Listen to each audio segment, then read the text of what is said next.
जिंदाबाद जिंदाबाद जिंदाबाद जिंदाबाद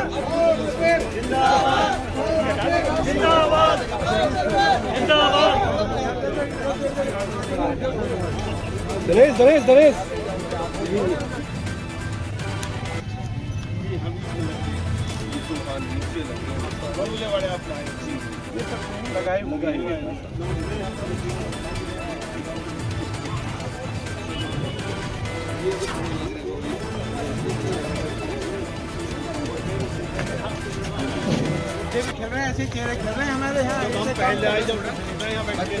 हमारे RWA के प्रधान भाई नवदीप जी, हमारे मंडल के दोनों अध्यक्ष गणेश और श्रवण जी, भाई राकेश यादव जी, दादा SC शर्मा जी, कुलदीप जी, KP जी, भाई ब्रह्म जी और तीनों बहन जी और सम्मानित मंच और यहाँ उपस्थित सभी सम्मानित बुजुर्गों, बहनों और भाइयों, पहले तो आपका शुक्रिया अदा करता हूँ कि आप इतनी संख्या में यहाँ इकट्ठे हुए। सही बात तो ये कि मुझे उम्मीद नहीं थी, मैं तो वैसे पार्क देखने आया था। राकेश ने कहा कि पार्क देखने आया था, मैंने कहा चलो 10-5 आदमी मिलेंगे, पार्क देख के चला जाऊंगा। और मुझे दिल्ली जाना था, एक शादी है और शादी भी सरदारों में है और वो शादी 12 बजे के 1 बजे के आसपास होती है। तो मैंने उनको कहा 1:30 बजे तक मैं आ जाऊँ, तो शादी यही बज गई। हाँ, तो वो दिक्कत है, तो इसलिए जल्दी जाना चाहता था। लेकिन आपकी इतनी संख्या देख के आपका मैं आभार व्यक्त करता हूँ, सबका अभिनंदन करता हूँ। और मुझे याद है जब मैं 2015-16 में पहली बार इस पार्क में आया तो इसका बहुत बुरा हाल था। वहां बैठे थे उस छतरी सी के नीचे और यहाँ कुछ नहीं था। लेकिन भाई KP जी आपने कमाल कर दिया और आपसे हाथ जोड़ के प्रार्थना करता हूँ, सारे साउथ सिटी को आप ऐसा बना दो तो कमाल नहीं हो जाएगा। फिर आपकी प्रेरणा लेके और लोग भी आहिस्ता आहिस्ता RWA के और जितने रिटायर्ड लोग हैं तो सब इसमें काम में लगेंगे तो हमारा गुड़गांव सुंदर और स्वच्छ बनेगा।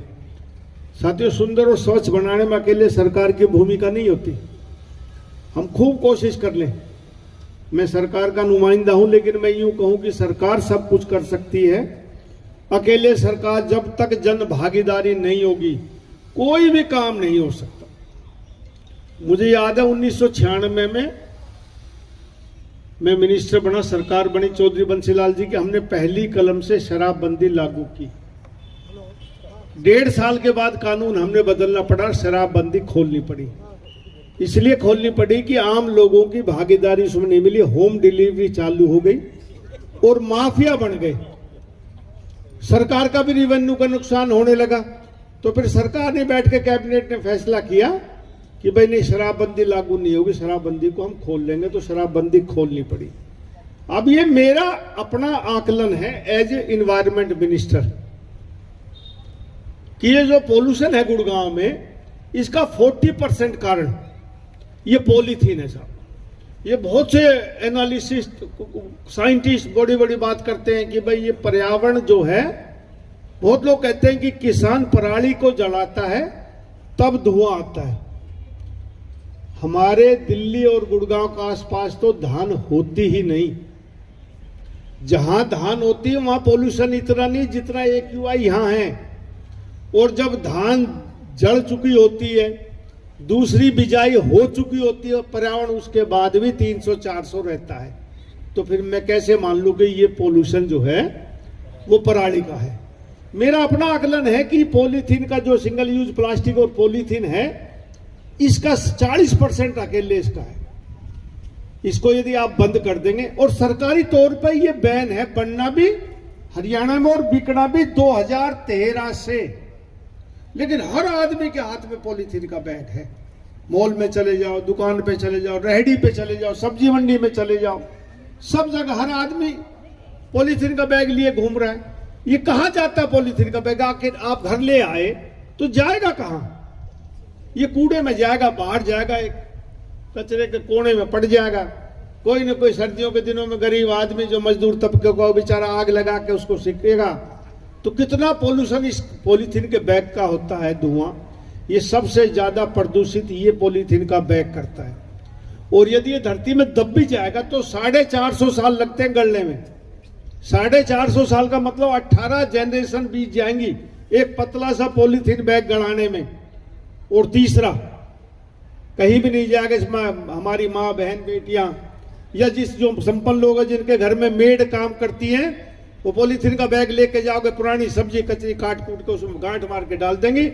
और 90% सीवर चौक का कारण भी यही है, ये पॉलीथीन का बैग है। क्यों गलता है नहीं, ना पानी में गलेगा ना धरती में गलेगा। तो एक अकेला पॉलीथीन का बैग कितना नुकसान करता पर्यावरण को, तो आप ये सोचिए। तकरीबन आप लोग संपन्न लोग हैं। हमारे यहाँ गुड़गांव में बहुत सी तकरीबन सोसाइटियां गेटेड सोसाइटियां हैं।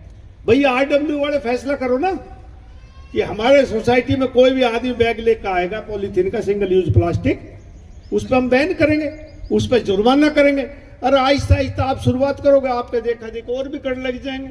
ज्यादा आपसे इसलिए कह रहा हूं कि मुझे साउथ सिटी 2 से पहले से ही बहुत प्यार है, इसलिए आपसे कह रहा हूं कि भाई आप इसमें मेरा सहयोग दो।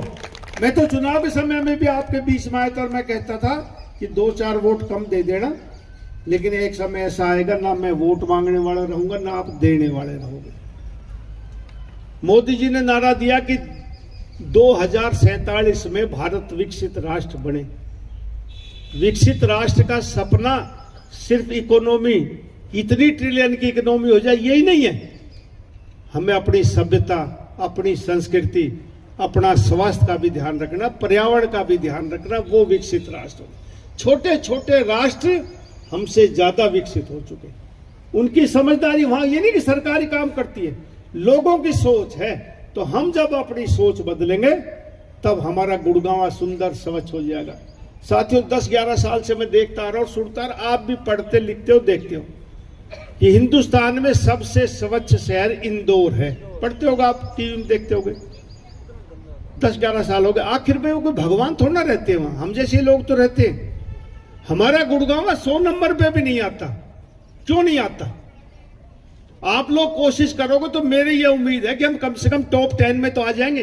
आहिस्ता आहिस्ता कोशिश करो भाई, जरूर करो।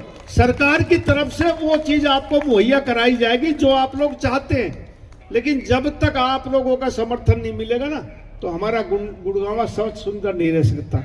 बहुत से लोग कहते हैं हम इसको सिंगापुर बनाएंगे, इसको दुबई बनाएंगे। अरे हम इसको अच्छा गुरुग्राम बनाएंगे, और ये आप लोगों के हाथ से ही बनेगा।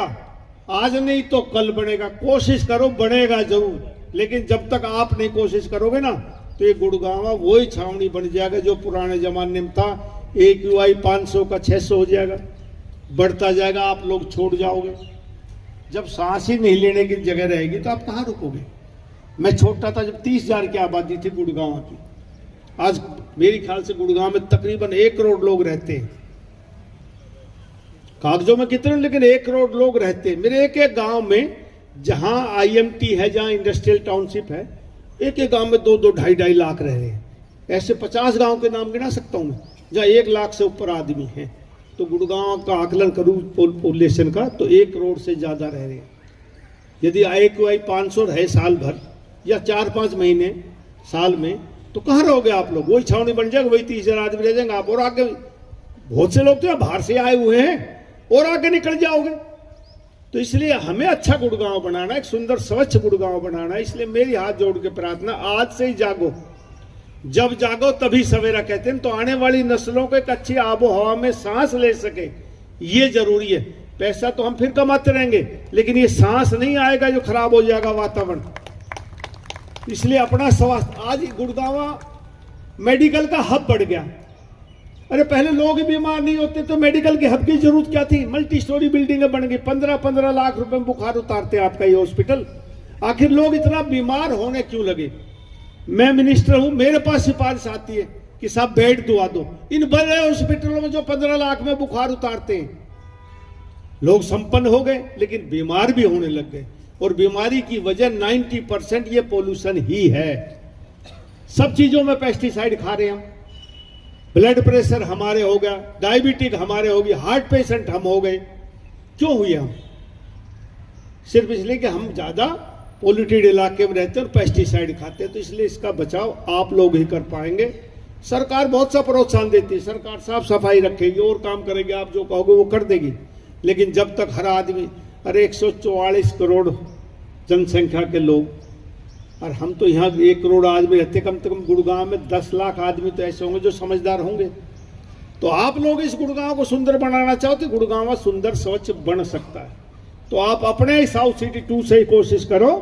केपी सिंह जी सब, और दादा आप भी फुर्सत में हो गए, अब लगाया करो टाइम थोड़ा बहुत, लगाओ सब। हाँ, और ये भाई मात्र शक्ति तो निकल का ही है।